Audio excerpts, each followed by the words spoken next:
नमस्कार। राति 8 बजेको जनता समाचारमा स्वागत छ। म काभेरी पौडेल। म राधिका तामाङ। सबैभन्दा पहिले प्रमुख समाचार। केपी ओलीले अधिनायकवाद लाद्न खोजेपछि गठबन्धन गर्नु परेको प्रधानमन्त्री देउवाको भनाई। मधेसको नागरिकता समस्या छिटै समाधान गर्ने आश्वासन। स्थानीय तहको निर्वाचन नजिकै जाँदा उम्मेद्वार र कार्यकर्ताहरू मत माग्नमा व्यस्त। सुशासनमा जोड दिन मतदाताको आग्रह। मुलुकको अर्थतन्त्र सही दिशामा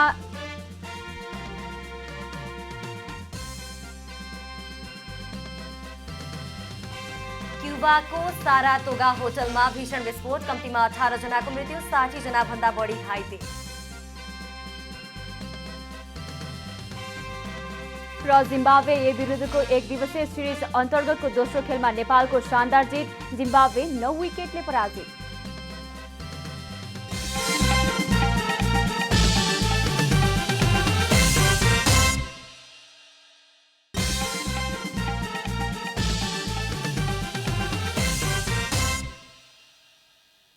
अब पूरा समाचार। प्रधानमन्त्री शेरबहादुर देउवाले केपी ओलीले मुलुकमा अधिनायकवादी व्यवस्था लाद्न खोजेपछि आफूहरूबीच गठबन्धन गर्नु परेको बताउनु भएको छ।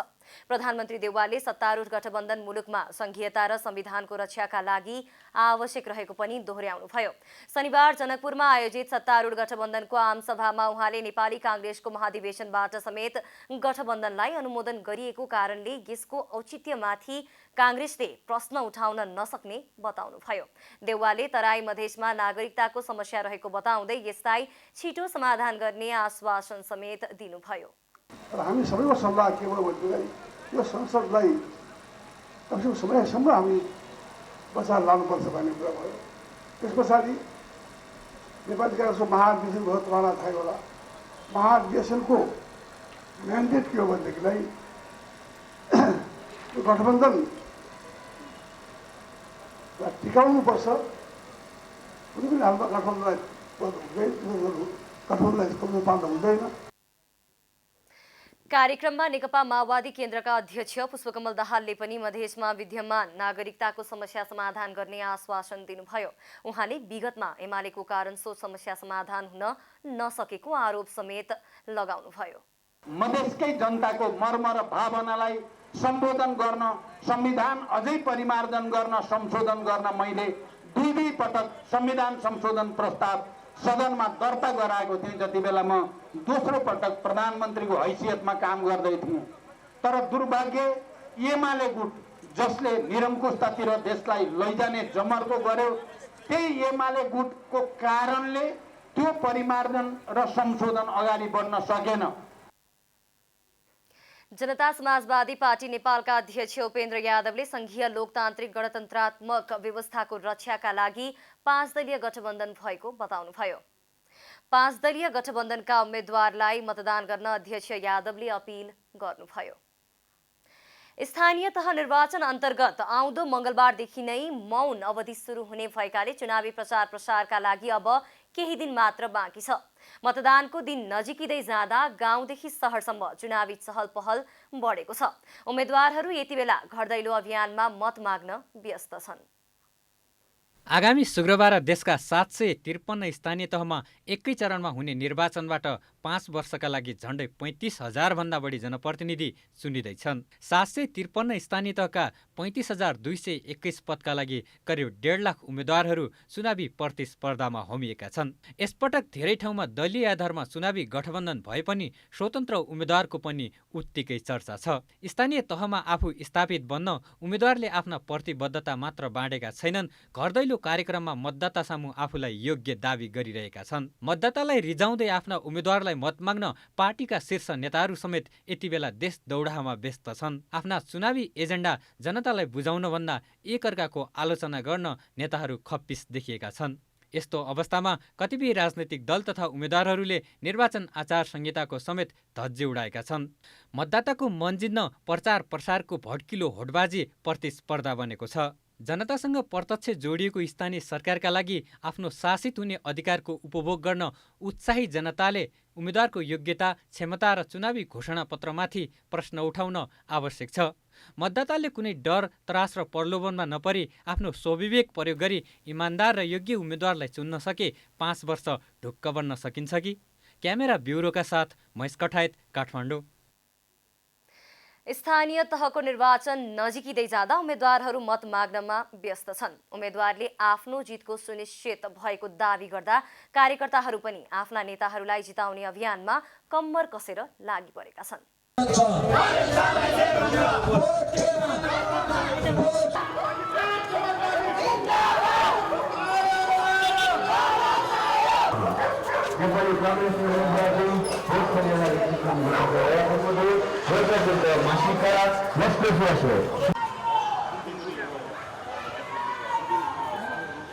निर्वाचन नजिकिँदै गर्दा मतदातासँगको साक्षात्कारमा उम्मेद्वारहरू व्यस्त छन्।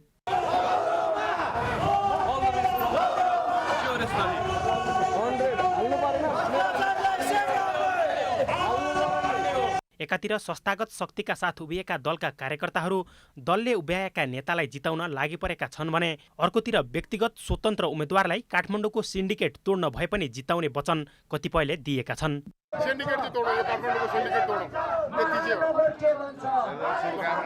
काठमाडौँ महानगरपालिकामा यसभन्दा अगाडि वैकल्पिक शक्तिको चर्चा थियो, तर त्यो संस्थागत थियो। यसपटक भने त्यो विरासत व्यक्तिगत रूपमा उम्मेदवारी दर्ता गरेका व्यक्तिहरूले भोगेका छन्। यहाँ संस्थागत शक्ति र व्यक्तिगत शक्तिको प्रयोग गरेर काठमाडौँ महानगर हत्याउने चाह देखाएका पार्टीहरूका लागि त्यो व्यक्तिगत उम्मेदवार पनि गरौँ साबित भएको छ। हाम्रो घर दैलो कार्यक्रममा जुन अपार सहभागिता छ त्यो त विजय जुलुस जस्तो अवस्था छ। त्यसकारणले चुनाव नेकपा एमालेका सूर्यध्वजा उम्मेदवारहरूले 100% विजय हासिल गरिसक्नु भएको छ भन्ने कुरो अहिलेको उपस्थितिले देखाउँछ। काम नगर्ने प्रवृत्तिले आजित भएका जनता सामु मत माग्न जाँदा परीक्षण हुन नपाएकालाई समेत गाली गर्ने गरेको र बुझाउन कठिनाई भोग्नु परेको उम्मेदवारको गुनासो छ। तपाईहरु नै हामीलाई नै लखाट्ने पनि कोसिस भइरहेछ, किन उहाँहरूले गरेको गल्ती हामीमा पनि हाबी भइरहेछ के हामीमाथि पनि 2-3 ठाउँमा त्यस्तो दिदीबहिनीहरूले जस चिच्याएर गाली गरेको मैले पाएँ। उहाँलाई सम्झाइ बुझाइ गऱ्यौँ हामीले, होइन यस्तो होइन, अब राम्रो हुन्छ, हामीलाई ठाउँमा लिएर आउनुहोस्, हामीले गरेनौँ भने दिदीबहिनीहरू हो हामीलाई चाहिँ नि वडामै भूत लाउन नि आउन सक्नुहुन्छ। सेवा विस्तारमा सुशासन कायम भए पूर्वाधारको विकास स्वत हुने विश्वास उम्मेद्वारका सामु राख्दै मतदाताले सुशासनमा बढी जोड दिन उम्मेद्वार सामु आग्रह गरेका छन्। सेवा प्रवक्तिन त्यहाँ भ्रष्टाचार त्यो नहुने बित्तिकै पूर्वाधार विकास आफै हुन्छ। भिजन छ, राम्रो छ। परिवर्तनको प्यासले तिर्खाएका जनताले समग्रतामा कसलाई अनुमोदन गर्छन् त्यो भने आसन्न निर्वाचनले नै देखाउनेछ। क्यामेरामा शैलेन्द्र गोविन्द अमात्य र जयराज थपलियाका साथ विकास पौडेल, काठमाडौँ। राष्ट्रपति विद्यादेवी भण्डारीले आसन्न स्थानीय तह निर्वाचनलाई स्वतन्त्र एवं भयरहित वातावरणमा सम्पन्न गर्नका लागि सञ्चार क्षेत्रले योगदान पुर्याउनु पर्ने बताउनु भएको छ। राष्ट्रिय पत्रकारिता दिवस 2079 को अवसर पारेर शनिबार राष्ट्रपति भवन शीतल निवासमा आयोजित कार्यक्रममा उहाँले जिम्मेवार पत्रकारिताको माध्यमबाट नागरिकको अभिव्यक्ति स्वतन्त्रता र सूचनाको हकलाई व्यावहारिक रूपमा साकार तुल्याउने काममा पनि सञ्चार क्षेत्रले सफलता पाउने विश्वास व्यक्त गर्नुभयो। राष्ट्रपति भण्डारीले जिम्मेवार, सन्तुलित र तथ्ययुक्त सूचना सम्प्रेषणको माध्यमबाट मात्रै पत्रकारिता क्षेत्रको विश्वसनीयता कायम हुने पनि स्पष्ट पार्नुभयो। आफ्नो स्थायित्व सुदृढ गर्न सृजनात्मक उपायहरू अवलम्बन गर्नुपर्ने आवश्यकता अझ बढ्दै गएको छ। राज्यको चौथो अङ्गको रूपमा समाजले सम्मान प्रदान गरेको हुनाले जिम्मेवारीपूर्ण, सन्तुलित र तथ्ययुक्त सूचना सम्प्रेषणबाट मात्र पत्रकारिताको क्षेत्रको विश्वसनीयता कायम राख्न सकिन्छ भन्ने मलाई लाग्दछ। कार्यक्रममा नेपाल सरकारका प्रवक्ता एवं सञ्चार तथा सूचना प्रविधि मन्त्री ज्ञानेन्द्र बहादुर कार्कीले सरकारलाई मुलुकको कानुनी शासन र सुशासनको बाटोमा सरकारलाई हिँडाउन बाध्य पार्न सञ्चार क्षेत्रलाई आग्रह गर्नुभयो। उहाँले सरकारले संविधानले परिकल्पना गरेको प्रेस स्वतन्त्रता र अभिव्यक्ति स्वतन्त्रताको रक्षा मात्रै नभई सम्वर्धन गर्दै लैजाने प्रतिबद्धता पनि दोहोर्याउनुभयो। परिकल्पना गरेको प्रेस स्वतन्त्रतालाई र अभिव्यक्ति स्वतन्त्रतालाई रक्षा मात्रै होइन सम्वर्धन गर्दै अगाडि बढ्नेछ र आजको दिनमा सम्मानित जो साथीहरू हुनुहुन्छ उहाँहरूले समग्र प्रेस जगतलाई प्रेरित गर्न सकोस् कार्यक्रममा राष्ट्रपति भण्डारीले पत्रकारहरूलाई राष्ट्रिय पत्रकारिता पुरस्कारबाट सम्मान पनि गर्नुभएको थियो। जिल्ला निर्वाचन कार्यालय ओखलढुङ्गाले निर्वाचनको तयारी तीव्र बनाएको छ। निर्वाचन कार्यालयले आगामी वैशाख 30मा हुने स्थानीय तहको निर्वाचनको तयारी तीव्र रूपमा अगाडि बढाएको हो।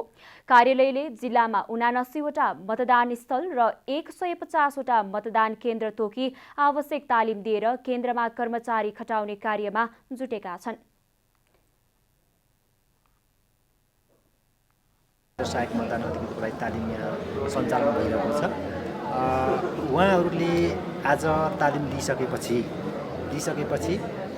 मुख्य निर्वाचन अधिकृतको कार्यालयबाट मतपत्र बुझ्नुहुन्छ र निर्वाचन कार्यालयबाट मतदानको लागि आवश्यक पर्ने सबै प्रकारका सामग्रीहरू उहाँहरूले चाहिँ भोलि बुझ्नुहुन्छ र ती सामग्रीहरू बुझिसकेपछि सुरक्षाकर्मीको साथमा लागेर ती सामग्रीहरू सम्बन्धित मतदान केन्द्रसम्म निर्वाचनलाई स्वच्छ, निष्पक्ष र भयरहित वातावरणमा सम्पन्न गर्न निर्वाचन विशेष योजना समेत तयार गरिएको छ।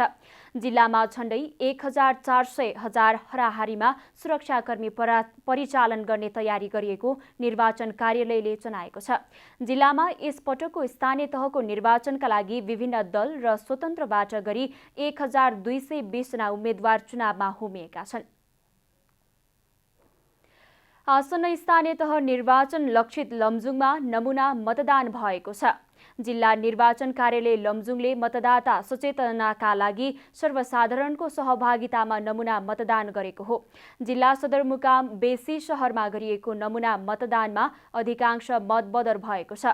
नमुना मतदानको क्रममा खसेका कुल मतमध्ये 7 मत पूर्ण रूपमा बदर भएका छन्। जिल्लामा आयोजित नमुना मतदानमै 23% भन्दा बढी मत बदर हुनु मतदाता शिक्षाको अभाव भएको जिल्ला निर्वाचन कार्यालय लमजुङकी प्रमुख सृजना मिश्रले बताउनुभयो। मतदाताहरूलाई चाहिँ मतदाता शिक्षा कमी भएको महसुस भयो।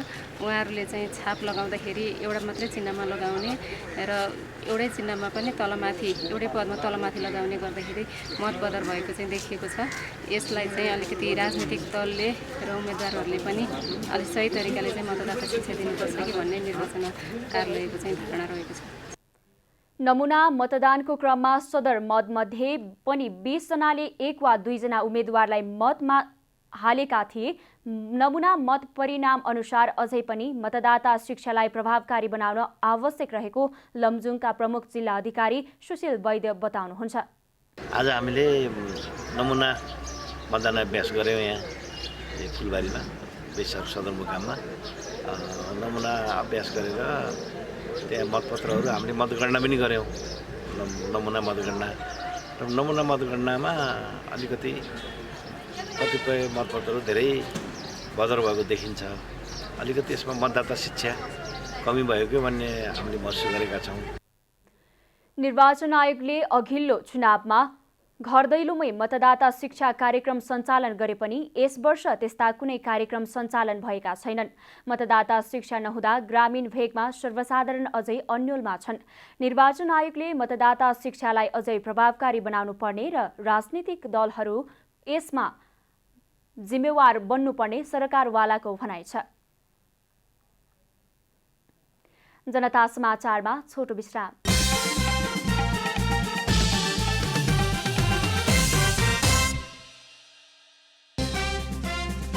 केपी ओलीले अधिनायकवाद लाद्न खोजेपछि गठबन्धन गर्नु परेको प्रधानमन्त्री देउवाको भनाई। मधेसको नागरिकता समस्या छिटै समाधान गर्ने आश्वासन। स्थानीय तहको निर्वाचन नजिकिँदै जाँदा उम्मेद्वार र कार्यकर्ताहरू मत माग्नमा व्यस्त। सुशासनमा जोड दिन मतदाताको आग्रह। मुलुकको अर्थतन्त्र सही दिशामा रहेको अर्थ मन्त्रालयका वरिष्ठ आर्थिक सल्लाहकार डाक्टर उप्रेतीको भनाई। आर्थिक वृद्धि दर 6% भन्दा माथि हुने दावी। क्युबाको सारातोगा होटलमा भीषण विस्फोट, कम्तीमा 18 जनाको मृत्यु, 60 जना भन्दा बढी घाइते। र जिम्बाब्वे ए विरुद्धको 1 दिवसीय सिरिज अन्तर्गतको दोस्रो खेलमा नेपालको शानदार जित। जिम्बाब्वे 9 विकेटले पराजित।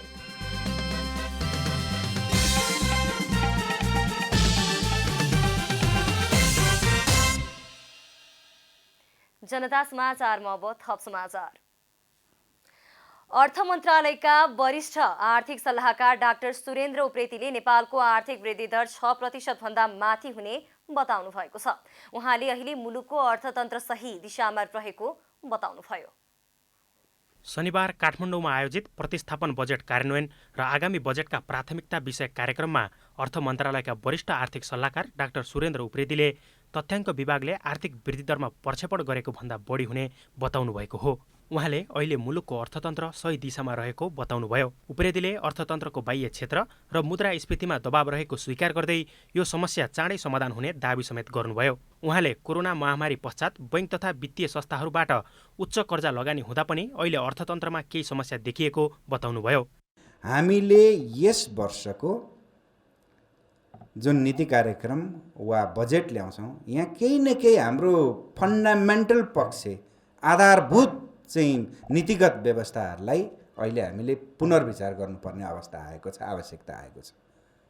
त्यो चाहिँ के हो भने अब देश सधैँ आयातमा निर्भर भएर चल्नेवाला छैन। त्यस्तै अर्थविद डाक्टर चन्द्रमणि अधिकारीले नेपालको कुल गार्हस्थ उत्पादन जीडीपीमा कृषिको योगदान 15%मा आए मुलुकमा ठूलो आर्थिक दुर्घटना हुने दावी गर्नुभयो। डाक्टर अधिकारीले सरकारले प्रतिस्थापन विधेयक मार्फत ल्याएको बजेट कार्यान्वयनमा समस्या देखिएकाले अर्थतन्त्रमा समस्या देखिएको बताउनुभयो। प्रतिस्थापन विधेयकको कुरामा पनि का समस्या आयो भन्दा कसरी कार्यान्वयन गर्नेमै समस्या आएको। बजेट त आयो तर कसरी कार्यान्वयन गर्ने त भन्नेमा कार्यान्वयन कसरी गर्ने भन्ने सही बाटो समात्न नसक्दा त्यो प्रतिस्थापन विधेयकले पनि आफ्नो लक्ष्य हासिल चाहिँ गर्न सकेन। त्यस्तै अर्थ राजनीतिक विश्लेषक हरि रोकाले मुलुकको पुँजीगत खर्च गर्ने निकायहरू नै काम गर्न लायक नभएको बताउनुभयो। उहाँले अर्थतन्त्र सुधारका लागि संरचना नै परिवर्तन गरेर नयाँ बनाउनु पर्ने बताउनुभयो। हाम्रो यो स्ट्रक्चरमै समस्या छ र स्ट्रक्चरमा तपाईँको चाहिँ एउटा नयाँ खालको परिवर्तन नगरिकन हामी कहाँ तपाईँको चाहिँ केही कुरा लागु हुँदैन। जस्तो अर्थमन्त्रीजीले भन्नुभयो हरेक महिना 10% को दरले तपाईँको क्यापिटल एक्सपेन्डिचर गर्ने भन्नुभएको थियो नि, तर हुन सकिरहेको छैन। किन हुन सकेन? किन हुन सकेन भने हाम्रा इन्स्टिट्युसनहरू ती काम गर्न लायक नै छैन। बैंक तथा वित्तीय सल्लाहकार डाक्टर शालिग्राम पोखरेलले विदेशबाट नेपाल आउने रेमिटान्सको प्रभावले अर्थतन्त्रमा समस्या आएको बताउनुभयो। हामीसँग भएको श्रम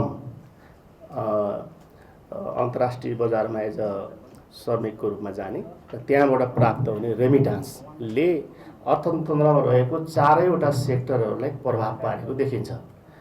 कर्मिक रूपमा एउटा पोखरेलले बैंक तथा वित्तीय संस्थाले प्रवाह गरेको कर्जा आयातमा लगानी गर्दा राज्यलाई राजस्व प्रचुर मात्रामा प्राप्त भए पनि आन्तरिक उत्पादन बढ्ने क्षेत्रमा लगानी नभएको बताउनुभयो। जबसम्म स्वदेशमा नै आन्तरिक उत्पादन बढाउने र स्वदेशमा नै श्रमिकलाई रोजगारी दिने नीति आउँदैन तबसम्म आन्तरिक उत्पादन बढ्न नसक्ने उहाँको भनाइ छ। साहित्य समाजको ऐना हो। साहित्यको माध्यमबाट समाजमा भएका विकृति र विसङ्गतिहरू बाहिर आउने काम गर्दछन्। साहित्यको निम्ति स्थापना भएको दायित्व वाङ्मय प्रतिष्ठानले आफ्नो 23औं वार्षिक उत्सव मनाएको छ। राष्ट्र विकासका लागि विभिन्न आयामहरू छन्। त्यसमा पनि भाषा, संस्कृति, कला र मौलिकतापन मार्फत साहित्यले धेरै कुरा बोलिरहेको हुन्छ। कला प्रस्फुटन गर्ने विभिन्न माध्यम मार्फत साहित्य एक माध्यम हो जसले शब्दले हरेक कुरा बोलिरहेको हुन्छ। विक्रम सम्वत 2057 सालमा स्थापित भएको संस्था दायित्व वाङ्मय प्रतिष्ठानले साहित्य क्षेत्रमा विभिन्न काम गर्दै आएको छ। साहित्य, भाषा, संस्कृतिका लागि योगदान गर्नका लागि स्थापित भएको संस्था दायित्व वाङ्मय प्रतिष्ठानले आफ्नो 23औं वार्षिक उत्सवका अवसरमा काठमाडौँको प्रज्ञा भवनमा आयोजित कार्यक्रममा साहित्य विधामा योगदान पुर्याउँदै आउनु भएको विभिन्न व्यक्तित्वहरूलाई सम्मान गरेको छ। साहित्य, भाषा, संस्कृतिका लागि योगदान गर्नको लागि स्थापित भएको संस्था हो र यो संस्था चाहिँ नेपाल अधिराज्यमै यसको चाहिँ व्यापकता छ। यद्यपि यसका शाखाहरू छैनन् तथापि हामीले यो राष्ट्रिय स्तरमा नै हामीले मनाउँदै आएका छौँ। हालसम्म 152 कृति प्रकाशन गरिसकेको प्रतिष्ठानले थप मेची मेरो महाकाली मेरो नामक कृति प्रकाशन गरेको छ। यस अर्थमा भाषा संस्कृतिलाई जगेर्ना गर्ने कार्य प्रतिष्ठानले गर्दै आएको छ। राम्रो काम गर्दै आएको व्यक्तित्वहरूलाई थप राम्रो काम गर्ने प्रेरणा प्राप्त होस् भनेर कार्यक्रम आयोजना गरिएको प्रतिष्ठानले जनाएको छ। हाम्रो सृजनाहरू सृजकहरू स्रष्टाहरू हुनुहुन्छ, उसलाई समाजले राष्ट्रले चिनेको छैन। दायित्व वाङ्मयले चाहिँ उहाँलाई टपक्क टिपेर ल्याएर अब हजुरहरू जस्तो मिडियाको सञ्चारको माध्यमबाट पनि समाजमा उहाँहरूको योगदानलाई कदर गर्दै उहाँहरूको रचना सृजना साहित्य अरू बढी प्रस्फुटन होस्, उहाँहरूलाई उत्प्रेरणा मिलोस् भन्ने उद्देश्यले यो निरन्तर जारी नै छ। प्रतिष्ठानले संस्थाको वार्षिक उत्सवको अवसरमा प्रत्येक वर्ष सम्मान कार्यक्रम आयोजना गर्ने गरेको छ।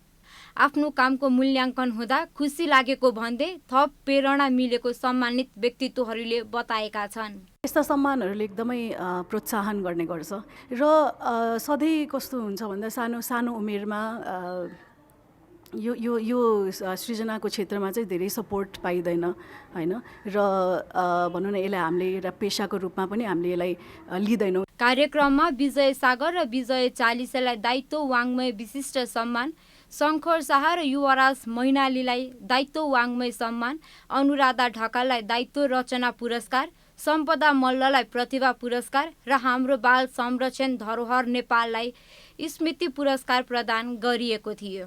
क्यामेरामा जेपी श्रेष्ठका साथ यशोदा चौलागाई, काठमाडौँ।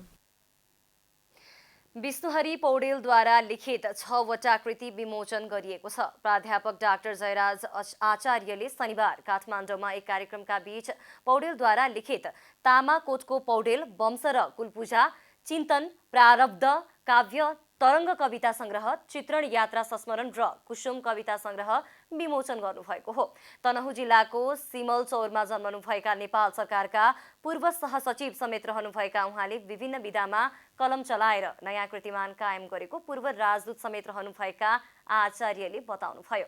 लेखक पौडेलले देशभित्र र देशबाहिर रहेका बेला आएको मनोभावनालाई आफ्नो कृतिहरूमा काव्यको रूपमा, कविताको रूपमा, यात्रा संस्करणको रूपमा समावेश गरिएको बताउनुभयो। अमेरिकामा 1 महिना बिरामी परेर बसेको बेलामा पनि आफूले सँगालेको अनुभव आफ्ना कृतिहरूमा रहेको पनि पौडेलले बताउनुभयो। उहाँले कुसुम कविता संग्रहमा पौडेलहरूको कुलदेवता पूजा गर्ने संस्कारको पनि चित्रण गर्नुभएको छ। आफूले बाल्यकालमा पढेको चुदी रम्घाको विद्यालयको पनि उहाँले मेरो गुरुकुल शिक्षा र यात्रा संस्करण नामक कृतिमा स्मरण गर्नुभएको छ।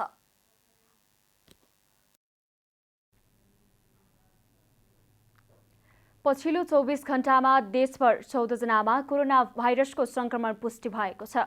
स्वास्थ्य तथा जनसङ्ख्या मन्त्रालयका अनुसार 2716 जनामा कोरोना परीक्षण गर्दा 14 जनामा संक्रमण देखिएको हो।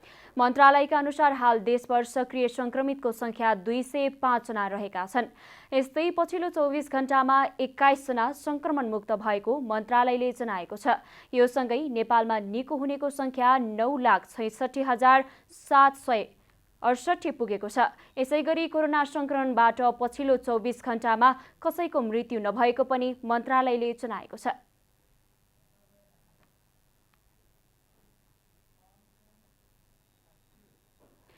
कञ्चनपुरको देवकोट नगरपालिकाले कोभिड-19 प्रतिक्रिया तथा पूर्ण लाभ परियोजनाका रूपमा कोरोना प्रभावितहरूलाई गरेको सहयोगले किसानहरू लाभान्वित भएका छन्।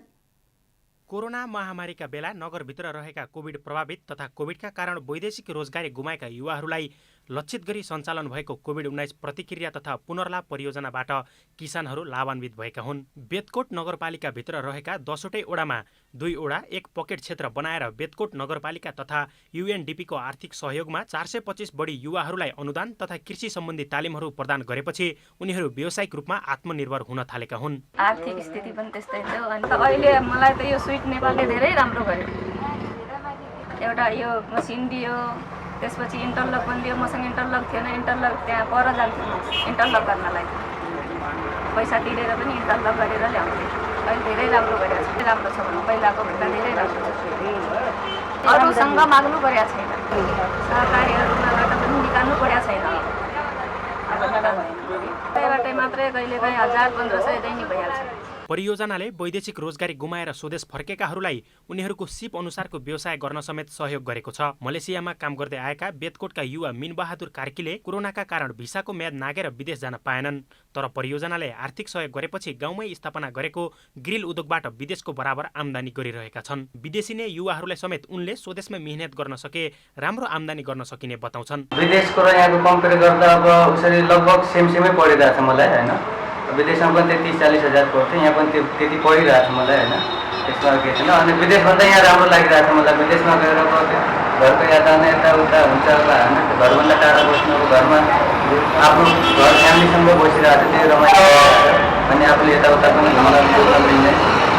बेतकोट नगरपालिका र UNDP को सहयोग तथा स्विट नेपालको आयोजनामा युवाहरूलाई उद्यमी बनाउने लक्ष्यका साथ सुरु गरिएको परियोजनाले कृषि उपकरणहरूमा अनुदान तथा विभिन्न सहयोग गरेको र यसबाट युवाहरू लाभान्वित भएका छन्। पहिले चाहिँ विदेशमा जुन जाने प्रवृत्ति थियो, यो बेतकोट नगरपालिका मात्रै होइन अरू ठाउँ पनि थियो, र बेतकोट नगरपालिकामा मलाई लाग्छ हामीले धेरैजना बेरोजगार युवाहरू, देशबाट फर्केर आएका युवाहरूलाई चाहिँ हामीले सपोर्ट गरिसकेपछि अहिले उहाँहरू चाहिँ विदेशमा नगएर आफ्नै बेतकोट नगरपालिकामा कुनै उत्पादनसित जोडिया छन्, कुनै मसिनसित जोडिया छन्, कुनै उद्योगसित जोडेर चाहिँ उहाँहरूले चाहिँ काम गरिरहेका छन्। र उहाँहरू चाहिँ विदेश जानबाट पनि रोकिएका छन् र आफ्नै घरमा चाहिँ उहाँहरूले चाहिँ एउटा उद्यमी गरेर उहाँहरूले तरकारी बाली तपाईँको व्यवसायका रूपमा चाहिँ सञ्चालन गरिरहेका छन्।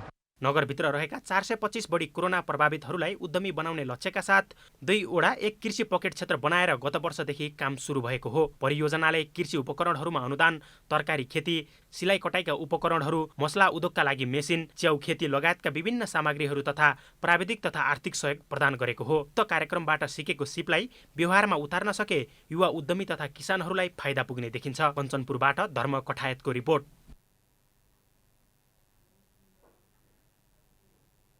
अब आर्थिक समाचार।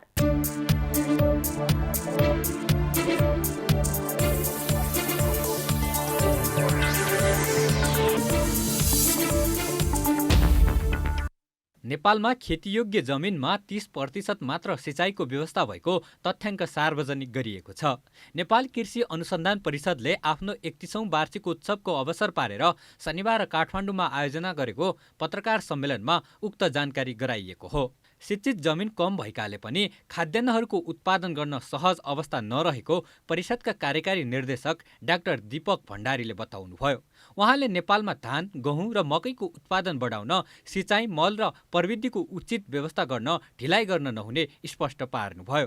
कार्यकारी निर्देशक भण्डारीले सिँचाइका लागि छुट्याइएको बजेट तटबन्ध निर्माणमा खर्च हुँदा खेतीयोग्य जमिनमा सिँचाइको व्यवस्था गर्न नसकिएको स्मरण गराउनुभयो। अहिले पनि हामीलाई सिँचाइ जम्मा 30% जग्गामा सिँचाइ छ र तपाईँहरूले ख्याल गर्नुभयो भने अस्ति भर्खर हामीले हेऱ्यौँ सिँचाइ मन्त्रालयमा जाने पैसा सिँचाइको एरिया बढाउन होइन कि तटबन्ध निर्माण गर्नमा सकिरहेको छ।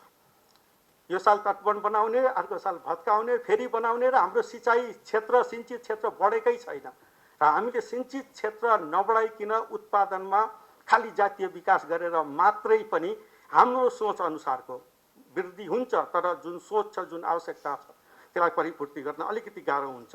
परिषदले हालसम्म 80वटा वस्तुवालीका 723 जातहरू विकास गरी कृषकको खेतबारीमा पुगेको पनि जनाएको छ। त्यसैगरी माटोको डिजिटल नक्साङ्कन सार्वजनिक गरिएको सुन्तला, जुनार र कागतीलाई चिस्यान कोठामा 3 महिनासम्म भण्डारण गर्न सकिने प्रविधि भित्र्याउने प्रस्तावलाई अघि बढाएको पनि परिषदका कार्यकारी निर्देशक भण्डारीले बताउनुभयो। सातामा 5 कारोबार दिनमध्ये 3 कारोबार दिन मात्र बजार खुलेको नेप्से परिसूचक 5%ले घटेको छ। यो साता बजार खुलेका 3 कारोबार दिन नै नेप्से ओह्रालो लागेको छ। यस साता नेप्से परिसूचक 5% घटेको छ। गत साता 2356.17 बिन्दुमा बन्द भएको नेप्से यस साता 4.99% अर्थात् 117.55 अङ्क घटेर 2238.62 बिन्दुमा झरेको छ। यस साता 5 कारोबार दिनमध्ये 3 कारोबार दिन मात्र बजार खुलेको थियो। यस साताको आइतबार र मङ्गलबार सार्वजनिक बिदाका कारण बजार बन्द रहेको थियो। बजार खुलेका 3 कारोबारका दिन नै नेप्से ओह्रालो लागेपछि नेप्सेले 100 बराबरको अङ्क गुमाएको हो। यस साता सेन्सेटिभ इन्डेक्स 3.93% घटेको छ भने फ्लोट इन्डेक्स 4.97%ले घटेको छ। नेप्से घटे पनि यस साता दैनिक औसत कारोबार रकम भने बढेको छ। यस साता दैनिक औसतमा 1 अर्ब 45 करोड रुपियाँ बराबरको सेयर खरिद बिक्री भएको छ। यो गत साताको तुलनामा 27.63%ले बढी हो। गत साता दैनिक औसतमा 1 अर्ब 14 करोडको सेयर कारोबार भएको थियो। यस साता दैनिक औसत सेयर सङ्ख्या 9.48%, दैनिक औसत कारोबार सङ्ख्या 7.55% र दैनिक औसत स्टक सङ्ख्या 0.49% घटेको छ। यस साता नेप्सेको कुल बजार पुँजीकरण पनि 5% घटेको छ। गत साता 33 खर्ब 51 अर्ब रुपियाँ रहेको नेप्सेको यस्तो पुँजीकरण यस साता 1 खर्ब 66 अर्ब रुपियाँ घटेर 31 खर्ब 84 अर्ब रुपियाँमा सीमित भएको छ।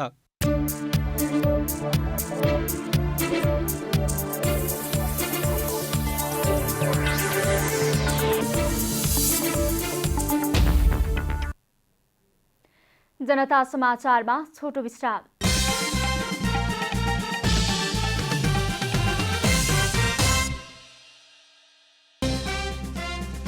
केपी ओलीले अधिनायकवाद लाद्न खोजेपछि गठबन्धन गर्नु परेको प्रधानमन्त्री देउवाको भनाई। मधेसको नागरिकता समस्या छिटै समाधान गर्ने आश्वासन। स्थानीय तहका निर्वाचन नजिकिँदै जाँदा उम्मेद्वार र कार्यकर्ताहरू मत माग्नमा व्यस्त, सुशासनमा जोड दिन मतदाताको आग्रह।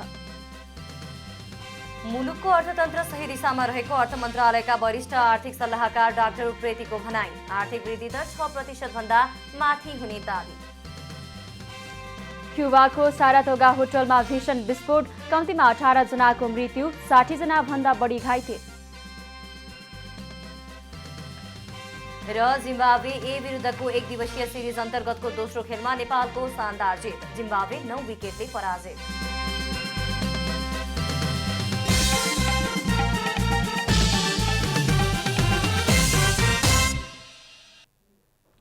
अब खेलकुद समाचार।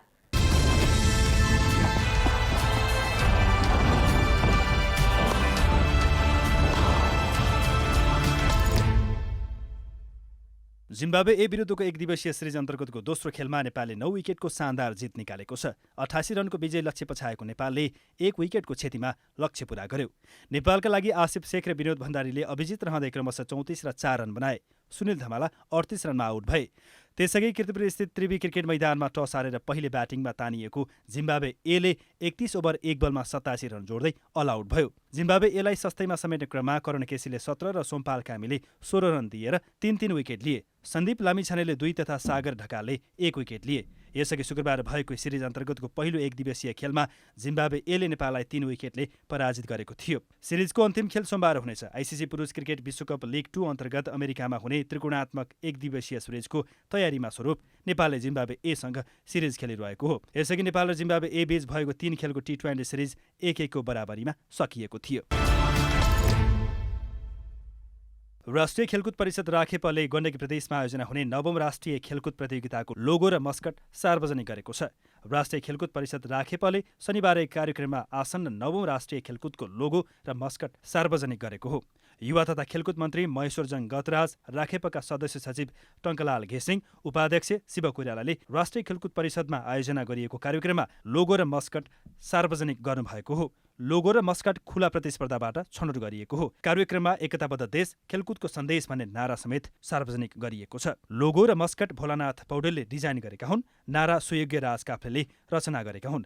लोगो डिजाइन गरेका भोलानाथलाई पुरस्कार स्वरूप 50,000 रुपियाँ प्रदान गरिएको छ भने मस्कट डिजाइन गरे बापत उनलाई 25,000 रुपियाँ दिएको छ। नारा बनाउने काफ्लेले 10,000 रुपियाँ प्राप्त गरेका छन्। डिजाइनकर्ताहरू सुयोग्य राज काफ्ले र भोलानाथ पौडेललाई मन्त्री गहतराजले धन्यवाद व्यक्त गर्नुभयो। उहाँले सो खेलकुद प्रतियोगिताका लागि सरकारले आवश्यक बजेटको समेत व्यवस्था गरिसकेको जानकारी दिनुभयो। खेलाडीहरू मार्फत र खेल मार्फत देशलाई एकताबद्ध गर्ने, हिमाल पहाड तराई, तराई पहाड हिमाल अथवा मधेस पहाड र तराईलाई एकताबद्ध गर्ने, पूर्व पश्चिमलाई एकताबद्ध गर्ने जुन सन्देश यो नारा मार्फत प्रभावित भएको छ। 9औं राष्ट्रिय खेलकुद प्रतियोगिताको एउटा चरणमा प्रवेश गर्यौँ। हामीले कार्यविधि तयार गरेका छौँ। आवश्यक बजेट के कस्तो लाग्छ त्यसको सन्दर्भमा पनि टोटल तयारी गरेका छौँ। नवौं राष्ट्रिय खेलकुदमा 36 खेल समावेश गरिएको छ। यस्तै 2 प्रदर्शनी खेल आयोजना गरिनेछ। नवौं राष्ट्रिय खेलकुद जेठ 22 देखि 28 गतेसम्म सञ्चालन हुनेछ। झापा फुटबल क्लबले शहीद स्मारक सी डिभिजन लिगमा 5औं जित निकालेको छ। एन्फा कम्प्लेक्स साधो बाटोमा शनिबार सानेपा क्लबलाई 2-1ले हराउँदै झापाले 5औं जित निकालेको हो।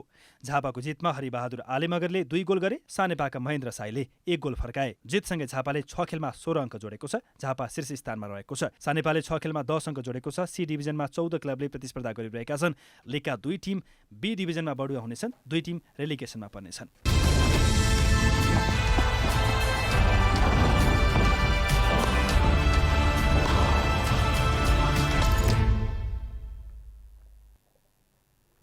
अन्त्यमा आजको डायरी। प्रधानमन्त्री समेत रहनुभएका काङ्ग्रेस सभापति शेरबहादुर देउवाले 5 दलीय गठबन्धनका उम्मेद्वारहरूलाई मत दिएर जिताउन बुटवलवासीलाई आग्रह गर्नुभएको छ। रूपन्देहीको बुटवलमा शनिबार आयोजित चुनावी सभालाई सम्बोधन गर्दै प्रधानमन्त्री देउवाले शङ्का उपशङ्का नगरी मत दिएर गठबन्धनले उठाएका उम्मेद्वारहरूलाई जिताउँदा गठबन्धनको भविष्य लामो हुने बताउनु भएको छ। स्थानीय तहको निर्वाचन नजिकिँदै जाँदा उम्मेद्वारहरू मत माग्नमा व्यस्त छन्। उम्मेद्वारहरूले आफ्नो जितको सुनिश्चित भएको दावी गर्दा कार्यकर्ताहरू पनि आफ्ना नेताहरूलाई जिताउने अभियानमा कम्मर कसेर लागि परेका छन्। नेपालमा खेतीयोग्य जमिनमा 30% मात्रै सिँचाइको व्यवस्था भएको तथ्याङ्क सार्वजनिक गरिएको छ। नेपाल कृषि अनुसन्धान परिषदले आफ्नो 31औं वार्षिक उत्सवको अवसर पारेर शनिबार काठमाडौँमा आयोजना गरेको पत्रकार सम्मेलनमा उक्त जानकारी गराइएको हो। क्युवाको सारागोता होटलमा भएको भीषण विस्फोटमा परि कम्तीमा 18 जनाको मृत्यु भएको छ। सोही विस्फोटमा 60 जनाभन्दा बढी मानिस घाइते भएका छन्। मृत्यु हुनेमा एक गर्भवती महिला र एक बच्चा पनि भएको अन्तर्राष्ट्रिय सञ्चार माध्यमले जनाएका छन्। जिम्बाब्वे ए विरुद्धको 1 दिवसीय सिरिज अन्तर्गतको दोस्रो खेलमा नेपालले 9 विकेटको शानदार जित निकालेको छ। 88 रनको विजयी लक्ष्य पछ्याएको नेपालले 1 विकेटको क्षतिमा लक्ष्य पूरा गरेको थियो। नेपालका लागि आसिफ शेख र विनोद भण्डारीले अभिजित रहँदै क्रमशः 34 र 4 रन बनाए। सुनिल धमला 38 रनमा आउट भए। यसअघि नेपाल र जिम्बाब्वे ए बीच भएको 3 खेलको T20 सिरिज 1-1 को बराबरीमा सकिएको थियो।